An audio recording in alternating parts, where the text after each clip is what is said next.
Meus amigos, chegou o dia da grande final entre Flamengo e Fluminense, a grande final do Campeonato Carioca de 2025. Um dos dois times vai se consagrar campeão carioca. E é claro que nós vamos aqui acompanhar os bastidores desse jogão, dessa grande partida, que inclusive já tem o Flamengo escalado e também o Fluminense escalado.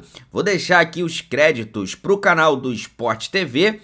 Vou pedir a você que não é inscrito para se inscrever no canal, ativar o sino e deixar o like. Agora vem comigo e vamos acompanhar o que eles falaram dessa grande final entre Flamengo e Fluminense, o chamado Fla-Flu. Isso. Vamos começar então pelo Carioca. Rafael De Angeli traz informações. Fala pessoal, tudo bem? Amanhã tem um segundo jogo da decisão do Campeonato Carioca na tela do Sport TV, às 4 horas da tarde, Flamengo e Fluminense direto do Maracanã. O Flamengo venceu o primeiro jogo por 2-1 e por isso tem a vantagem do empate para se tornar campeão carioca nesta temporada. O técnico Felipe Luiz não vai contar com o Michael, Bruno Henrique e Danilo. Os três estão lesionados. O Danilo, inclusive, foi cortado da seleção brasileira. Mas deve ter o retorno de Everton Cebolinha, atacante, que está treinando com o grupo. O último jogo dele foi no dia 22 de fevereiro. Já o técnico Mano Menezes tem dois desfalques. Gabriel Fuentes, lateral esquerdo titular, está lesionado, se machucou no primeiro Fla-Flu e não joga a segunda partida da decisão. E não tem o Freitas, zagueiro, que está suspenso. Ele foi expulso depois do apito final por causa de uma confusão com o atacante do Flamengo, Luiz Araújo. Lembrando que a bola rola às 4 horas da tarde, horário de Brasília, no Maracanã. É Fla-Flu, segundo jogo da decisão do Carioca. Um abraço a todos. Valeu, Rafa. O primeiro jogo trouxe muitos elementos. Foi um jogo interessante, né? Com mudanças de domínio, enfim. E manteve a final aberta, né? Uma vantagem de 2 gols do Flamengo. Sim. Era uma ladeira íngreme demais, né? Evidente que ainda você entrar em campo, o Flamengo tem um investimento maior, em tese até tem mais fichas para jogar, mas com a vantagem de poder empatar também o jogo. E se perder por um gol, ainda poder decidir nos pênaltis, é evidente que não dá para desprezar uma vantagem dessa. Mas o Flamengo consegue mudar de postura ou não? Oi? O Flamengo consegue mudar de postura com essa vantagem? Por exemplo, Não, esperar o Fluminense? É difícil, né? Eu acho que ela não vai condicionar muito o jogo, até porque mesmo na primeira partida, onde em tese não tinha vantagem para lugar nenhum, o Fluminense já foi um time que foi pressionar o Flamengo, desafiando algo que o Flamengo tem de muito bom, que é a sua saída de bola.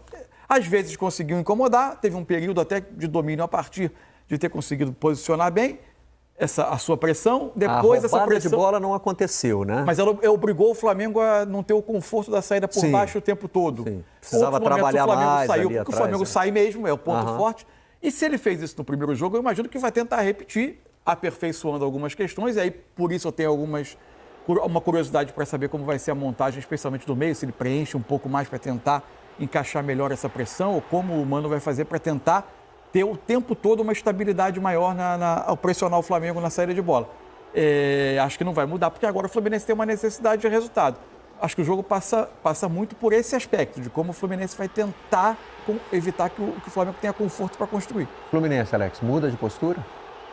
Eu acredito que não, porque trouxe uma certeza e foi de uma maneira, eu acho que surpresa, né? E isso também pegou um pouco, de repente, o Flamengo, que óbvio que para esse tipo de pressão,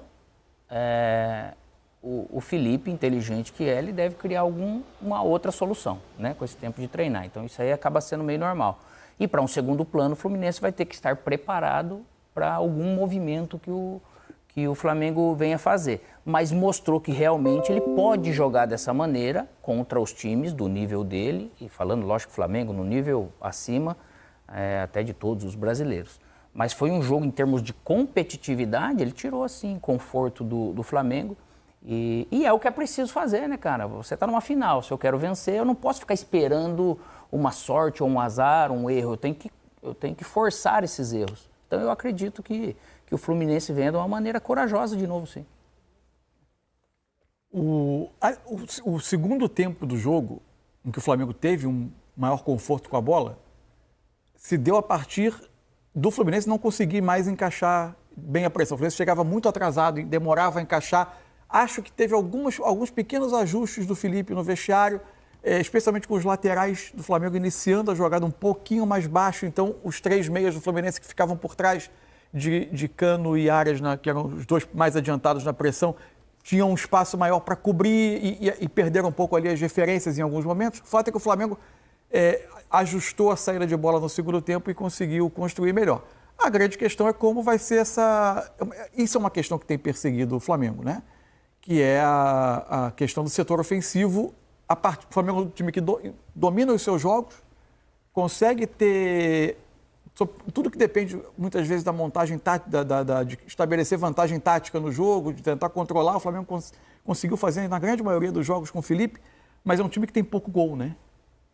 Pouca finalização também, não? Mas acho que tem um pouco da característica dos jogadores. Por vezes a área... Sim, né? Porque você pega essa... Não é fácil jogar dessa maneira, né? Só que a gente já viu esse Flamengo, a gente fala, sofrendo. Não que seja fácil, falo de novo.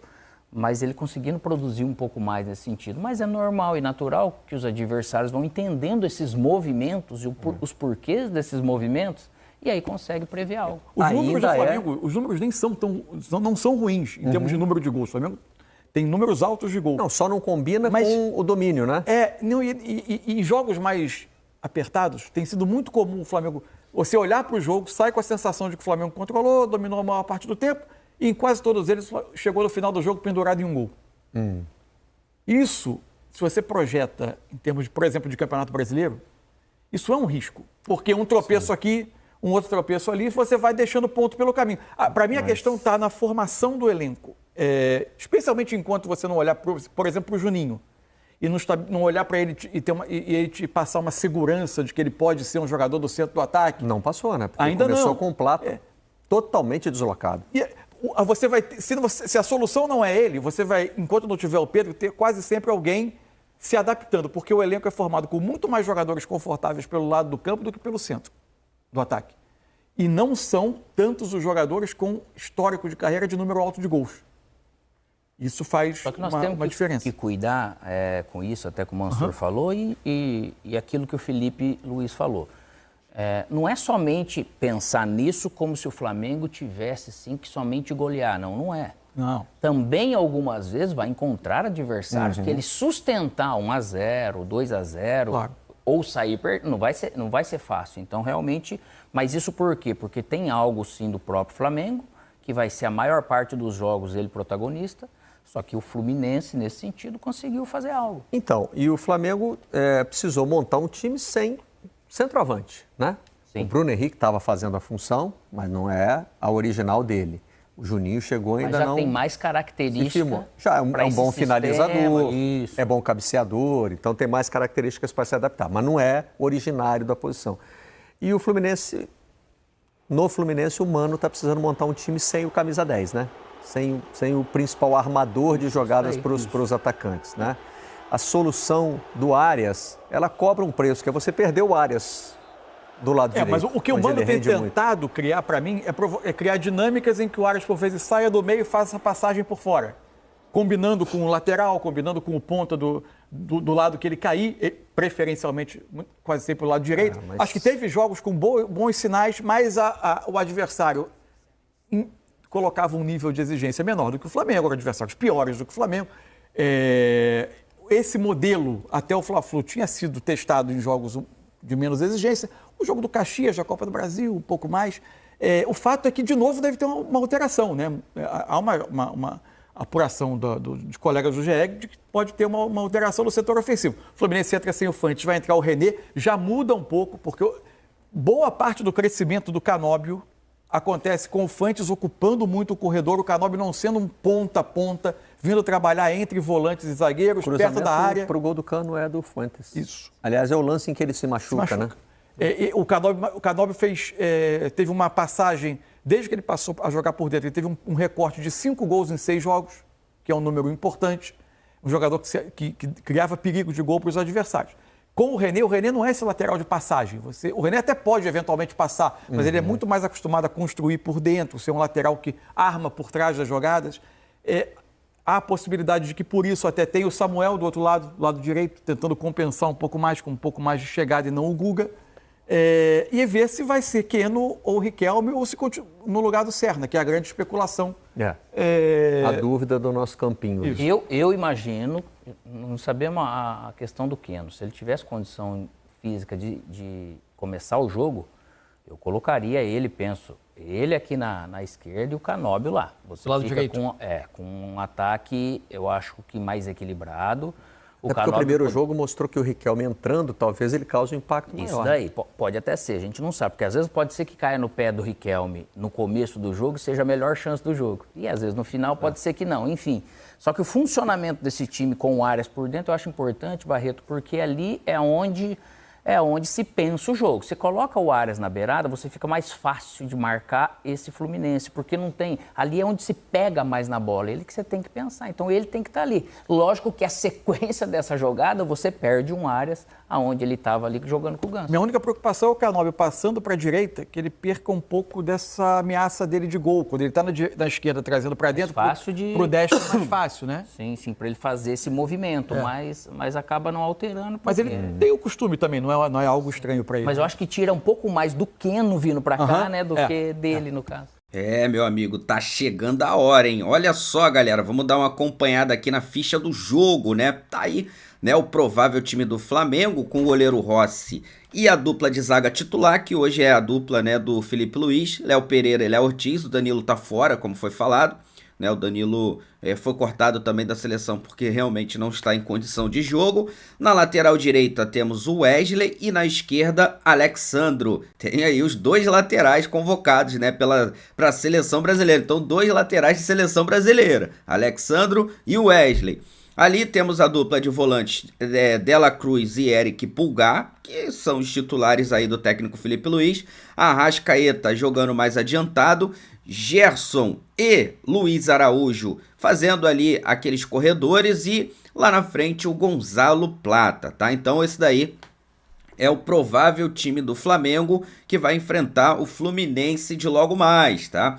Quem está fora, os desfalques da partida: Matias Vinha, joelho direito; Pedro, joelho esquerdo; Michael, coxa esquerda; Danilo, coxa direita; e Bruno Henrique, coxa direita. Olha isso, galera. Olha quantos desfalques, né?